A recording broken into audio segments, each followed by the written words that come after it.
Okay guys, so it's been about 2 weeks since the iPhone X has been out, and I want to give you my thoughts and impressions on this bad boy. Don't go anywhere.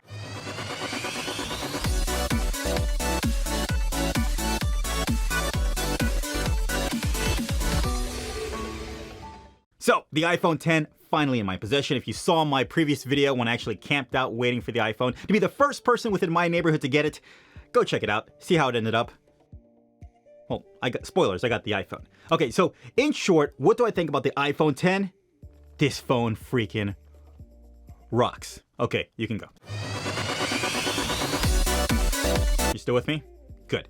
So the phone is freaking incredible. Yeah, there's a couple little things that I wish that they could improve on. It's still not too late, but the phone gives you a great, awesome experience. Now, I'm coming from an iPhone 6.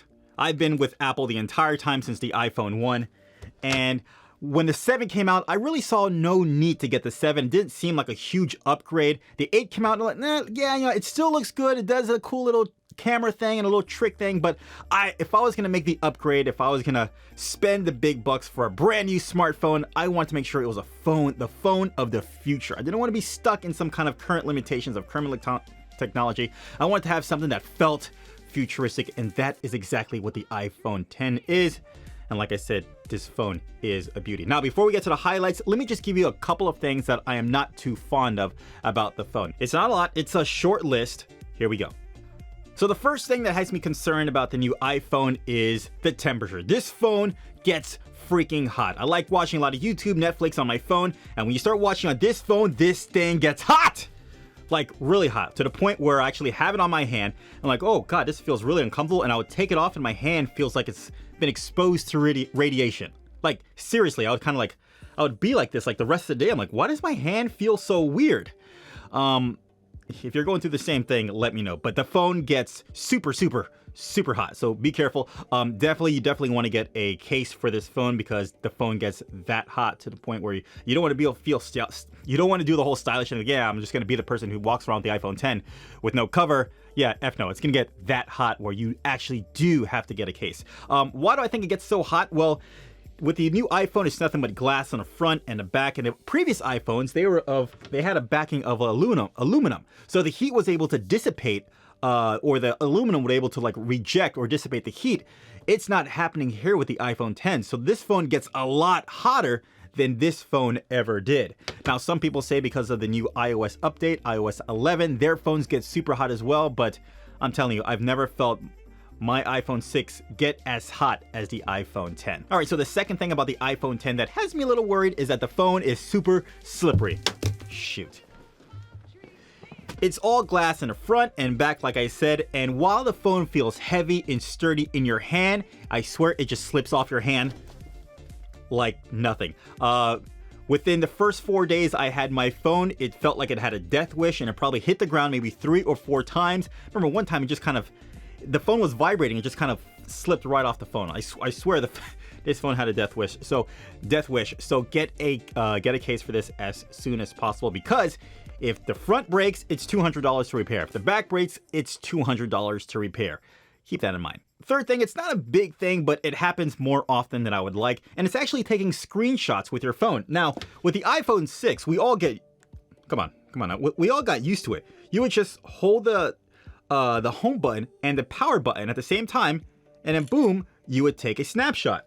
Well, with the iPhone X, there no longer is a home button, and you're now forced to use the lock button and the volume button to take snapshots. Now, I'm taking more snapshots than I would prefer. No, I'm not taking a lot of snapshots, but I'm taking more than I would like to by accident, because since you're going to be holding the phone like this, let's just say if you just want to grip the phone in your hand and kind of just raise the volume, you could accidentally take a screenshot.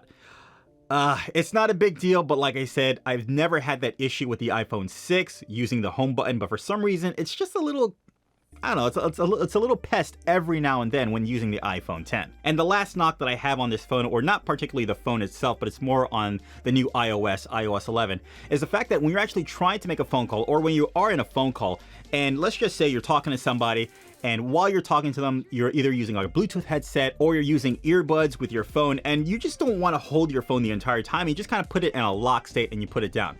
Normally, if you just have the phone and you just want to check to see what time it was, you would just press the lock screen and it will actually go to your lock screen so you can just check the time. But for some reason with the new iOS, when you're on a Bluetooth or you're on earbuds and you press the lock screen, it doesn't go to the time. It doesn't go when you press the lock screen button on the phone, it doesn't go to the actual lock screen. It actually goes directly to your call. And it also the same thing where if you were just to tap the screen, it would go to the call directly. So what does this mean? Well, you could accidentally hang up on somebody if you were talking to them on your phone and you put it in your pocket, and because the screen is so sensitive to touch, you could actually touch and actually hang up on the person, because instead of it going to the lock screen, it goes straight into the call screen. Really bizarre. I don't understand how this has been happening since the first introduction of iOS 11, and we are now like iOS 11, the latest one, and they still haven't caught or fixed this, so I'm not really sure what's going on. But remember, this is not an iPhone 10 thing, so if you are an iOS 11, just kind of be careful with that. You know, it's kind of a weird thing, but hopefully they'll fix it. All right, so now that we got all the cons out of the way, let's get to the good stuff. And as you can see, this baby is nothing but good. This phone is so beautiful, from the design to the feel of it, the way the cut, the curves, and oh my God, just give me a moment. I love this phone. It's just so sexy. The phone is fast. The phone is snappy. I'm you're probably gonna kill me, but I've been using the same backup since my first iPhone, and I have yet to actually start a refresh on any of the iPhones. I've had the iPhone 3G, 4, 5, 6, and then now the 10, and I've never really started fresh. I've been using the same backup since 2000 forever ago. So with my iPhone 6, it was running like a dog, and now as soon as I load into my iPhone 10, boom, it's fast, snappy. It is handling all of those clunky, much needed mind wipe that my phone needed. It's handling like champ. So, very huge plus. All right, so not only is this phone fast, beautiful, and snappy, but it also takes amazing video. Right now, I'm recording on my Sony camera at 4K resolution, and on the iPhone 10, it's recording at 4K 60 frames per second. That's what I like to record at on the iPhone 10, and the picture looks amazing, especially on the OLED screen, as sharp and as beautiful as that screen is.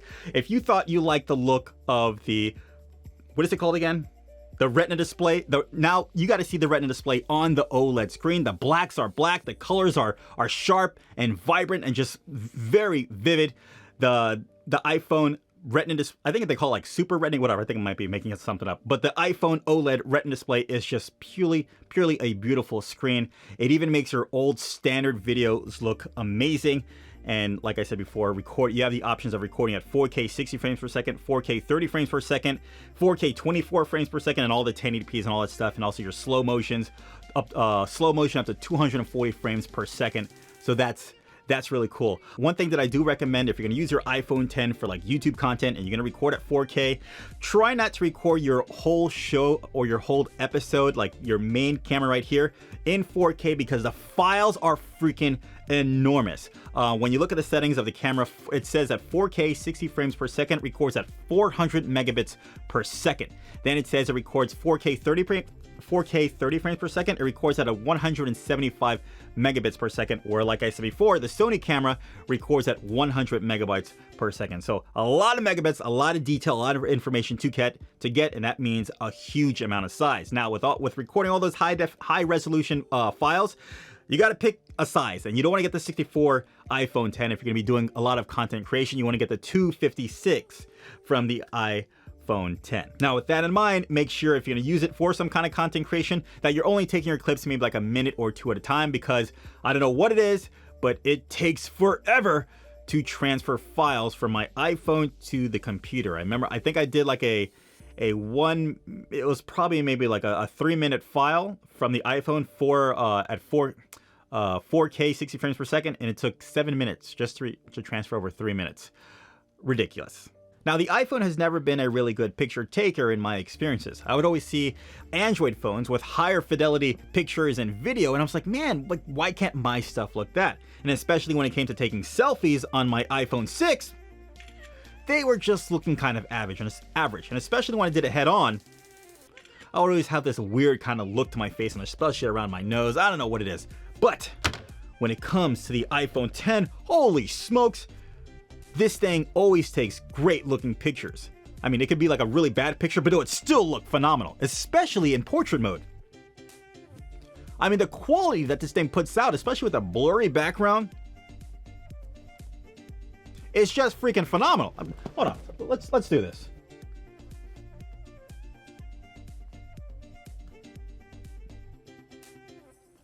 No matter what kind of picture you're taking or how you're taking a picture, it always takes amazing looking pictures, and the quality of the pictures look amazing. People will come up to me, hey, is that the iPhone 10? I'm like, yeah. They're like, show me something about the phone. Make me a believer. And I would show them a portrait picture, and they'll be like, oh my God, this is like the best looking picture I've ever seen from a phone, like forever.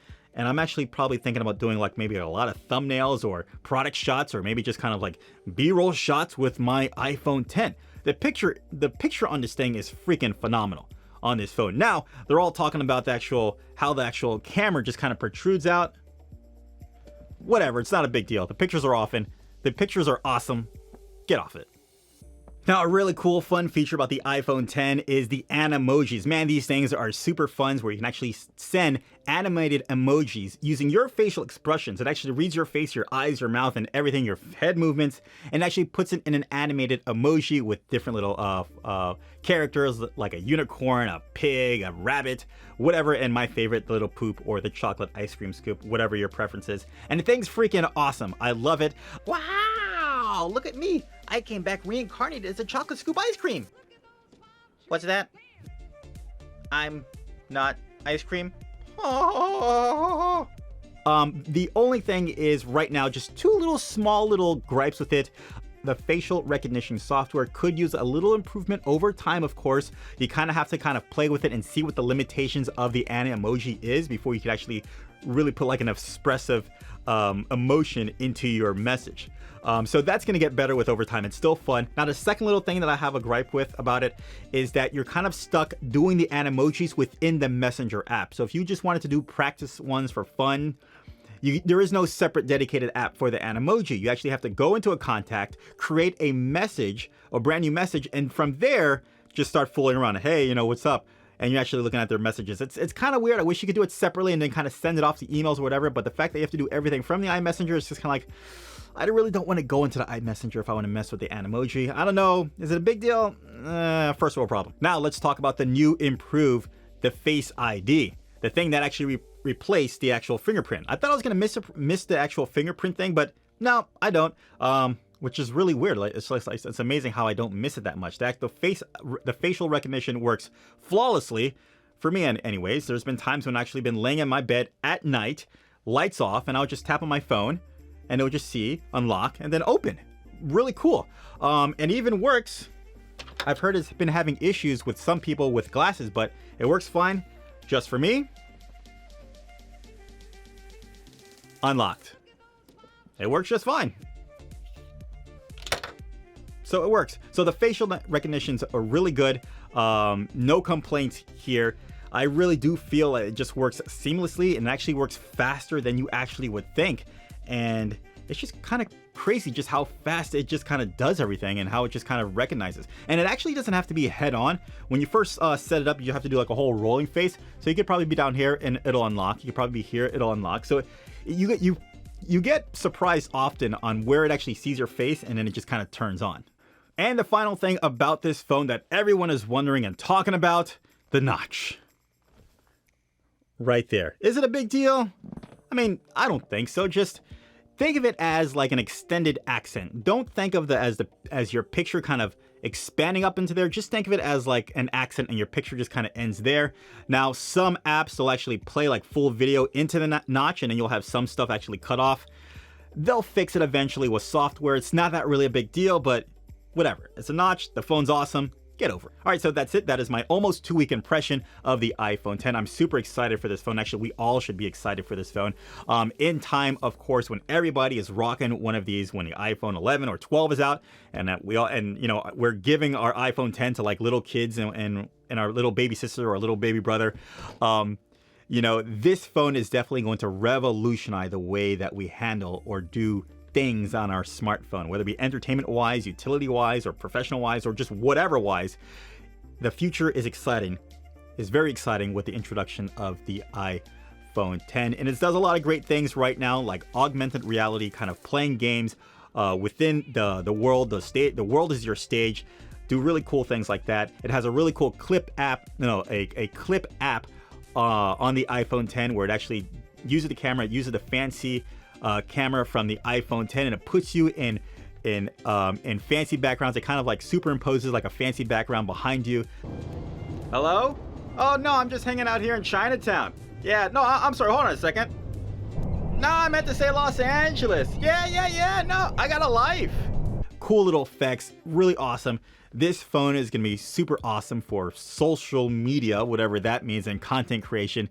And it's just gonna be a really cool phone. I can't wait to see the future of what people and developers and the like, and what Apple has in store moving forward from the iPhone 10. Really excited. You should be excited too.